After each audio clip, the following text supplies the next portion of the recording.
മഹേഷ്, ഇപ്പോൾ നാട്ടാന പരിപാലന ചട്ടത്തിൽ ലംഘനമുണ്ടായി എന്നുള്ളതാണ് കണ്ടെത്തിയിരിക്കുന്നത്.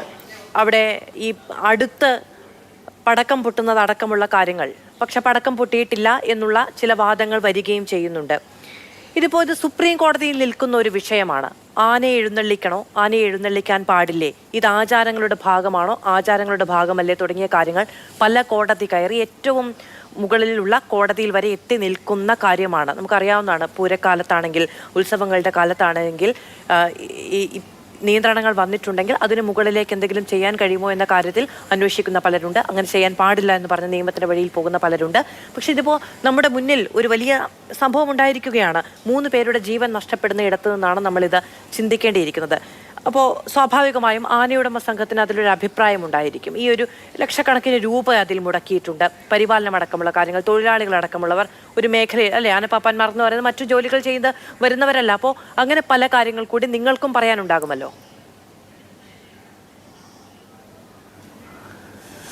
ആദ്യമായി പറയട്ടെ, ഇത് വളരെ ദൗർഭാഗ്യകരമായി പോയി ഇങ്ങനൊരു സംഭവം ഉണ്ടായത്. കേൾക്കാം. നമുക്ക് പല ഭാഗത്തു നിന്ന് ഇതിനെ കാണേണ്ടതായിട്ടുണ്ട്.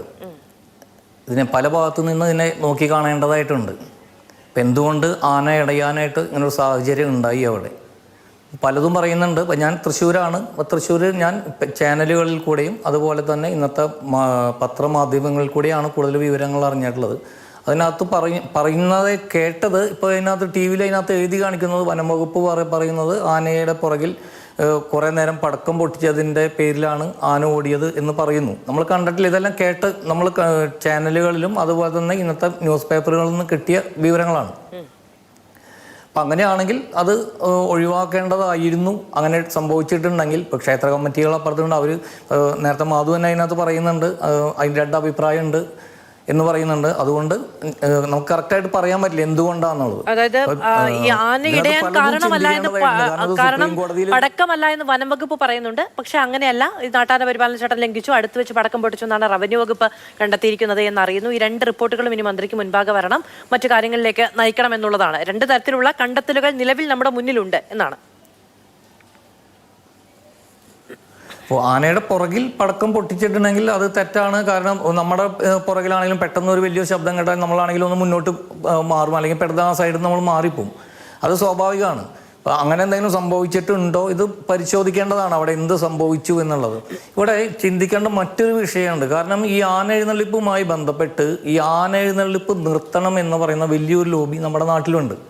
അവർ കേസുകൾ പോകുന്നു, പല പല കാര്യങ്ങൾ പറയുന്നു. എന്നാൽ ആരും തന്നെ ആന എഴുന്നള്ളിപ്പ് വേണം, ആചാരത്തിൻ്റെയും അനുഷ്ഠാനത്തിൻ്റെയും പേരിൽ ആന എഴുന്നള്ളിപ്പ് അപകടരഹിതമായി ഇതിനെ നല്ല രീതിയിൽ കൊണ്ട് നടക്കണം എന്ന് പറയുന്നവർ എനിക്ക് തോന്നുന്നു ക്ഷേത്രവുമായി ബന്ധപ്പെട്ട് അങ്ങനെ കുറേ ആളുകളാണ്. നല്ലൊരു ശതമാനം ആളുകൾ ഇതിനകത്ത് പല NGOs ഇവിടെ ഉണ്ട്. അവർ തെറ്റിദ്ധരിപ്പിക്കപ്പെടുന്നു. ഇപ്പോൾ നമുക്കറിയാം, പല സ്ഥലത്ത് പോയി, അപ്പോൾ നമ്മൾ ശബരിമല തൊട്ട് നമ്മൾ കണ്ടു, അതായത് ലേസർ ഉപയോഗിച്ചുകൊണ്ട് ആനയുടെ കണ്ണിലേക്ക് അടിക്കുന്നത് നമ്മൾ കണ്ടു. അപ്പോൾ സാധാരണ അപ്പോൾ നമ്മുടെ മുഖത്തേക്ക് പോലും നമ്മൾ ടോർച്ച് പെട്ടെന്ന് പ്രകാശിപ്പിക്കണമെങ്കിൽ നമ്മൾ തീർക്കും. ഇത് ആനയുടെ കണ്ണിലേക്ക് നമ്മൾ ലേസർ വെക്കുകയാണെങ്കിൽ അത് ഇപ്പോൾ അടുത്ത് കണ്ട പല അപകടങ്ങളിൽ നിന്നും നമുക്ക് വ്യക്തമായിട്ട് മനസ്സിലാവും ആനയുടെ കണ്ണിലേക്ക് ലേസർ അടിക്കുന്നത്. അപ്പോൾ അങ്ങനെ ലേസർ അടിക്കുന്ന സമയത്ത് ആന പേടിച്ച് മാറുന്നു, അല്ലെങ്കിൽ ആനയ്ക്ക് വേദന കൊണ്ട് ആന അവിടുന്ന് മാറുന്നു, രക്ഷപ്പെടാനായിട്ട് ശ്രമിക്കുന്നു. അത് അങ്ങനെയാണ് നമുക്ക് കാണാനായിട്ട് സാധിക്കുന്നത്. അപ്പോൾ എന്തുകൊണ്ട് എന്നുള്ളതിനെക്കുറിച്ച് വലിയൊരു അന്വേഷണം വേണമെന്നുള്ളത്. പിന്നെ പല വാട്സപ്പ് ഗ്രൂപ്പിൽ കൂടെയൊക്കെ വലിയ ഈ കഴിഞ്ഞ സുപ്രീം കോടതി വിധിക്ക് ശേഷം 3 മീറ്റർ അകലത്തിൽ പോയിട്ട് നിങ്ങൾക്ക് ക്ഷേത്രങ്ങളിലേക്ക് എഴുന്നള്ളിക്കാൻ ഇനി ആന പോലും കേരളത്തിൽ കാണില്ല, ഞങ്ങൾ കാണിച്ചു തരാം എന്ന് പറയുന്ന വലിയൊരു എന്താ പറയുക, വലിയൊരു ന്യൂസ് ഇങ്ങനെ കറങ്ങി നടക്കുന്നു.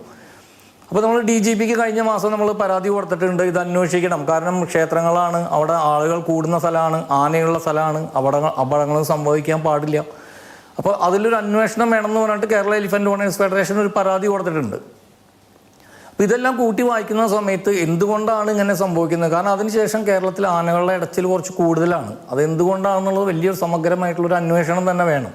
കാരണം അപകടം ഉണ്ടാവാൻ പാടില്ല. എന്നാൽ ഇത് കോടതിയിൽ നിൽക്കുന്ന വിഷയമാണ്. ഹൈക്കോടതിയിൽ നിന്നും വളരെ ദൗർഭാഗ്യകരമായ രീതിയിലുള്ള വിധികളാണ് ഉണ്ടായിരുന്നത്. അതുകൊണ്ടാണ് സുപ്രീം കോടതിയിൽ പോകേണ്ടി വന്നത്. സുപ്രീം കോടതിയിൽ നിന്നും അനുകൂലമായ ഒരു വിധി സമ്പാദിച്ചിട്ടാണ് ഇന്ന് ക്ഷേത്രങ്ങളിലെ ഉത്സവങ്ങൾ ആന എഴുന്നള്ളിപ്പ് നടക്കുന്നത്.